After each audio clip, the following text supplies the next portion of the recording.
ரிஷபராசிக்கார அன்பர்கள் அனைவருக்கும் எனது அன்பு கலந்து தமிழ் புத்தாண்டு நல்வாழ்த்துக்கள். நான் உங்கள் அஸ்ட்ரோ சின்னதுரை, புலிமிசைக்கூத்தூர், பெரம்பலூர் மாவட்டம். நிகழும் மங்களகரமான விஸ்வாவசு வருடம், அதாவது தமிழ் வருடத்துடைய விஸ்வாவசு வருடத்துடைய முதல் மாதம் சித்திரை மாதம் ரிஷபராசிக்காரர்களுக்கு எப்படிப்பட்ட கிரக நிலைகள் இருக்கிறது, அதனால் என்ன பலன்கள் ஏற்படும் என்பதை பற்றி இந்த காணொலியிலே பார்ப்போம். இதுபோன்று தொடர்ந்து தமிழ் மாத ராசி பலன்களை தெரிந்து கொள்ளவும், ஜோதிட தகவல்களை தெரிந்து கொள்ளவும் நமது சேனல் அஸ்ட்ரோ சின்னதுரையை சப்ஸ்கிரைப் செய்து கொள்ளுங்கள், லைக் பண்ணுங்கள், நண்பர்களுக்கு ஷேர் பண்ணுங்கள். அதாவது பார்த்தீங்கன்னா, சூரியன் மேஷ ராசியில் உச்சமாகி சஞ்சரிக்கக்கூடிய காலம்தான் இந்த சித்திரை மாதம். இந்த சித்திரை மாதம் 10ஆம் தேதி பார்த்தீங்கன்னா வாஸ்து நாள். எல்லா மாதமும் வாஸ்து நாள் வராது, வருஷத்துக்கு 8 நாள் தான் வரும். அதில் இந்த மாதம் சித்திரை மாதம் 10ஆம் தேதி வாஸ்து நாள் வருது. கிரக பிரவேசம், அதாவது பார்த்தீங்கன்னா கிரக ஆரம்பம், மணக்கொள்றாங்கள, வீடு மணக்கொள்ளக்கூடிய நாள், அதாவது வீடு கட்டுவதற்கு ஆரம்பம் செய்யக்கூடிய நாள். அதே போல் பார்த்தீங்கன்னா சித்திரை மாதம் 17ஆம் தேதி அட்சய திருதியை. அட்சய திருதினா எல்லாருக்கும் தெரியும், தங்கம் வாங்கக்கூடிய நாள், அம்பாள் கௌரி வழிபாடு செய்வதற்கு சிறப்பான நாள்.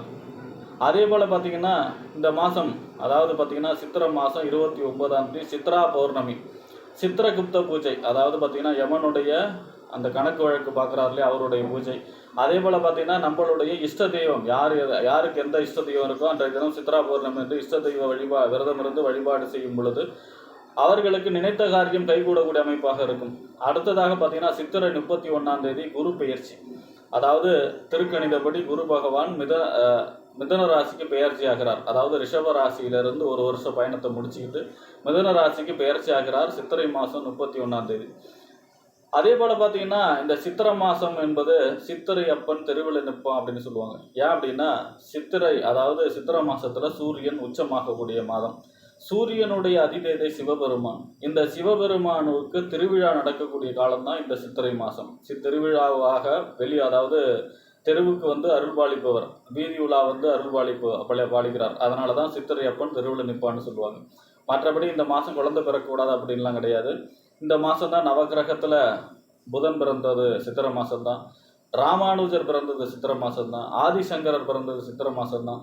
அதாவது பார்த்திங்கன்னா சித்திரை மாதம் அப்படிங்கிறது ஆன்மீகத்தில் ஒருத்தர் உச்சமாக இருக்கணும் அப்படின்னா சூரியனோட பலம் தேவை. அதே போல் பார்த்திங்கன்னா அரசாங்கத்தில் உயர் பதவி அந்த மாதிரியான அரசு நிர்வாக திறமை உடையவராக இருக்குன்னா சூரியனுடைய அனுகிரகம் தேவை. அதே போல் பார்த்திங்கன்னா ஒருவர் பார்த்திங்கன்னா மருத்துவத்துறையில் ஃபேமஸாக இருக்கணும்னா சூரியனோட அனுகிரகம் தேவை. ஆக இந்த மாதம் சித்திரை மாதம் என்பது சூரியன் உச்சம் பெருகக்கூடிய மாதம், சூரியன் வலுவாகக்கூடிய மாதம். இந்த மாதம் 21ஆம் தேதிக்கு மேலே அக்னி நட்சத்திரம் ஆரம்பிக்குது, அதில் மட்டும் சுபகாரியங்களை தவிர்க்கணும். ஆக இப்படிப்பட்ட சிறப்பு வாய்ந்த இந்த சித்திரை மாதத்தில் ரிஷபராசிக்காரர்களை பொறுத்த வரைக்குமே உங்கள் ராசிநாதன், உங்கள் ராசிக்கு 6ஆம் இடத்து அதிபதி, நோய் எதிரி ஒம்பு வழக்கடனுக்கும் அதிபதி சுக்கிரன், உங்கள் ராசிநாதன் சுக்கிரன்.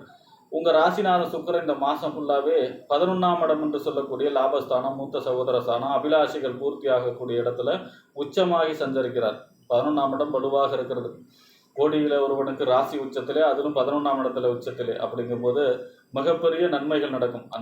எண்ணிய எண்ணங்கள் அனைத்தும் நடைபெறும். அதே போல் பார்த்திங்கன்னா ஆரோக்கியம் சீராகும். அதே போல் பொருளாதார சம்பந்தமான வளர்ச்சி இருக்கும்.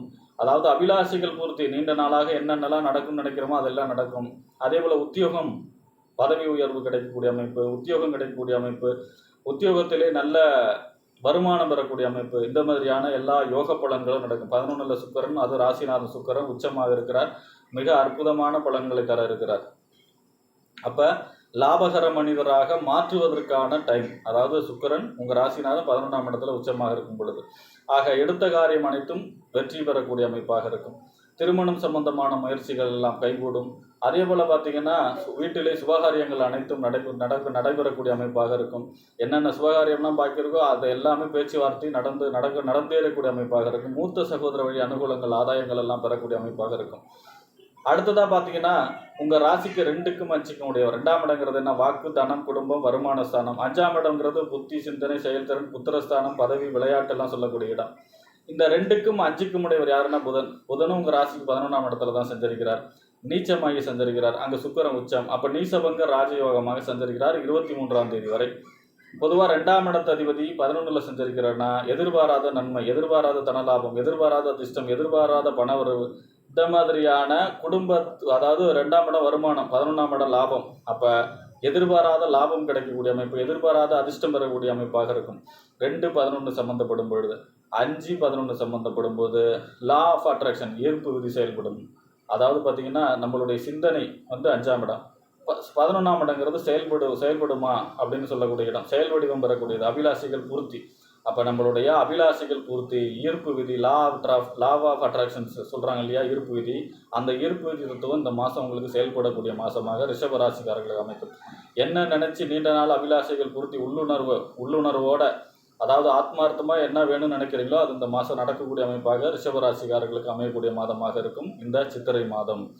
அதே போல் பார்த்தீங்கன்னா 2ஆம் இடத்து பதிவு 11 இருந்தால் குடும்பத்தில் சுப நிகழ்ச்சிகள், அதாவது குடும்பத்தில் புதிய உறுப்பினர்கள் சேரக்கூடிய அமைப்பு, திருமணம் போன்ற சுபகாரியங்களாக நடக்கக்கூடிய அமைப்பு, வருமானம் பெறக்கூடிய அமைப்பு, குடும்பத்தில் உள்ளவரிடம் இணக்கமாக இருக்கக்கூடிய அமைப்பு எல்லாம் இருக்கிறது. 23ஆம் தேதிக்கு பிறகு உங்கள் ராசிக்கு 12ஆம் இடத்துல விரயஸ்தானம், அயன போகஸ்தானத்தில் சூரியனோடு சேர்ந்து சஞ்சரிக்கிறார். குடும்பத்திற்காக சுப செலவு செய்யக்கூடிய அமைப்பு, புத்திரர்களுக்காக சுப செலவு செய்யக்கூடிய அமைப்பு, இந்த மாதிரியான சுப செலவு, ஏன்னா ஏற்கனவே அட்சய திருதி வருது இல்லையா, அப்போ குடும்பத்தினருக்காக சுப செலவு செய்யக்கூடிய அமைப்பாக இருக்கும்.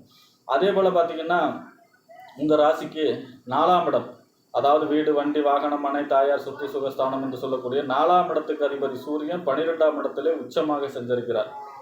அப்போ இது அதாவது தாயாருடைய ஆரோக்கியத்தில் அக்கறை செலுத்தவை, வெளிநாடு சம்பந்தமான முயற்சிகள் கைகூடும், பாஸ்போர்ட், விசா, இந்த மாதிரியான எதிர்பார்த்தவங்களுக்கெல்லாம் நல்ல வேலை, நல்ல சம்பளம், உயர் பதவி, இந்த மாதிரியான வெளிநாடு சம்பந்தமான யோகத்தை செய்யக்கூடிய அமைப்பாக இருக்கும். அதே போல் பார்த்தீங்கன்னா 4ஆம் இடத்து அதிபதி 12ல் இருக்கார் அப்படின்னா வண்டி வாகனங்களுக்கு ஒரு சில புதிய செலவுகள் செய்யக்கூடிய அமைப்பு, ஆல்ட்ரேஷன் செய்யக்கூடிய அமைப்பு, நிலம் இடம் வாங்கக்கூடிய அமைப்பு, அதன் மூலமாக செலவு செய்யக்கூடிய அமைப்பு, சுப செலவு செய்யக்கூடிய அமைப்பு, இந்த மாதிரியான அமைப்புகள்லாம் மிகச்சிறப்பாக இருக்கிறது. அடுத்ததாக பார்த்தீங்கன்னா உங்கள் ராசிக்கு 7ஆம் இடம், அதாவது கணவன் அல்லது மனைவி ஸ்தானம், நண்பர்கள் ஸ்தானம், கூட்டுத்தொழில் ஸ்தானம், சமூகம், வாடிக்கையாளர்கள் சொல்லக்கூடிய இடம். 7க்கும் 12ஆம் இடம் என்று சொல்லக்கூடிய அயன போகஸ்தானத்துக்கு அதிபதி யாருன்னா செவ்வாய். இந்த 7க்கும் 12க்கும் உடைய செவ்வாய் 3ஆம் இடத்துல சஞ்சரிக்கிறார். 3ஆம் இடத்துல நீச்சமாய் சஞ்சரிக்கிறார். 3ஆம் இடங்கிறது இளைய சகோதர ஸ்தானம், வெற்றி ஸ்தானம். அதே போல் நம்ம ஃபஸ்ட்டு எடுக்கக்கூடிய முயற்சி வந்து 3ஆம் இடம், அந்த வெற்றி ஸ்தானம், முயற்சி ஸ்தானம். அதே போல் ஒப்பந்தம், கையெழுத்து, இதெல்லாம் சொல்லக்கூடிய இடம். இப்போ இந்த 7க்கும் 12க்கும் உடைய செவ்வாய் 3ஆம் இடத்துல நீச்சமாய் சந்திருக்கிறார். இளைய சகோதர ஸ்தானம் 3ஆம் இடம், சகோதரகாரகன் செவ்வாய், காரகோ பாவனாசி, சகோதரிடம் விட்டு கொடுத்து செல்ல வேண்டும். அதே போல் பார்த்தீங்கன்னா நிலம், இட சம்பந்தமான பத்திரப்பதிவு, ஒப்பந்தம், கையெழுத்தெல்லாம் நடக்கக்கூடிய அமைப்பு மிகச்சிறப்பாக இருக்கிறது. அதே போல் பார்த்தீங்கன்னா 3ஆம் இடத்துல செவ்வாய் இருக்காருன்னா வெற்றி ஸ்தானம் 3ஆம் இடம், வெற்றி கிரகம் செவ்வாய். அப்போ நம்ம ஃபஸ்ட்டு எடுக்கக்கூடிய முயற்சியே நமக்கு வெற்றி பெறக்கூடிய மாதமாக இருக்கும் சித்திரை மாதம். அதே மாதிரி 7ஆம் இடத்து அதிபதி 3ல் இருக்கார் அப்படின்னா 7ஆம் இடம் கூட்டுத்தொழில் வழி புதிய ஒப்பந்தங்கள் செய்யக்கூடிய அமைப்பு. அதே போல் சமூகம், வாடிக்கையாளர்கள் இவங்கெல்லாம் பெருகக்கூடிய அமைப்பு. 12ஆம் இடத்து அதிபதி 3ல் இருக்காருன்னா இளைய சகோதரருக்காக ஒரு சில செலவு செய்யக்கூடிய அமைப்பு, ஒப்பந்தம், கையெழுத்து. அதாவது ஏற்கனவே 4ஆம் இடத்து அதிபதி சூரியனும் 12ல் இருக்கிறதுனால நிலம் எழுதுறது சம்பந்தமாக சுப செலவு செய்யக்கூடிய, பத்திரப்பதிவு செலவு செய்யக்கூடிய அமைப்பு மிக அற்புதமாக இருக்கிறது. ஆக இந்த மாதம் ரிஷபராசிக்காரர்களுக்கு இந்த மாதம், அதாவது சித்திரை மாதம், ராசிநாதம் 11ல் உச்சம் அப்படிங்கிறது மகாலட்சுமி யோகம். பொருளாதார சம்பந்தமான கொடுக்கல் வாங்கல் எல்லாம் மிக சிறப்பாக இருக்கக்கூடிய அமைப்பு. கொடுத்த பாக்கி அதை நீங்கள் வரல, இவ்வளோ நாளாக பணம் வரலங்கிறதெல்லாம் வந்து சேரக்கூடிய அமைப்பு. அதே போல் பார்த்தீங்கன்னா பணம் சம்பந்தமான வளர்ச்சி, பொருளாதார சம்பந்தமான வளர்ச்சி, எதிர்பாராத தனலாபம், அதிர்ஷ்டம், இந்த மாதிரியான நன்மைகளை அதிக அளவு பெறக்கூடிய மாதமாக ரிஷபராசிக்காரர்களுக்கு அமைக்கும். ஏன் அப்படின்னா ராசிநாதம் 11ல் உச்சமாகி செஞ்சிருக்கிறார். 11ஆம் இடத்துல சனி, 11ஆம் இடத்துல ராகு, 11ஆம் இடத்துல புதன், 11ஆம் இடத்துல சுக்கிரன், 4 கிரகம் 11ஆம் இடத்துல. 11ஆம் இடம் வலுவாக இருக்கிறது ரிஷபராசிக்காரர்களுக்கு. ஆக அபிலாஷைகள் பூர்த்தியாகி நினைத்த காரியமெல்லாம் நடந்து தொழிலிலே லாபம் பெற்று, அதே போல் பார்த்தீங்கன்னா சமூகத்திலே புகழ், அந்தஸ்து உயரக்கூடிய அமைப்பு, இந்த மாதிரியான யோகம் நிறைந்த மாதமாக சித்திரை மாதம் ரிஷபராசிக்காரர்களுக்கு அமையும் என்று கூறி விடைபெறுகிறேன். நன்றி, வணக்கம்.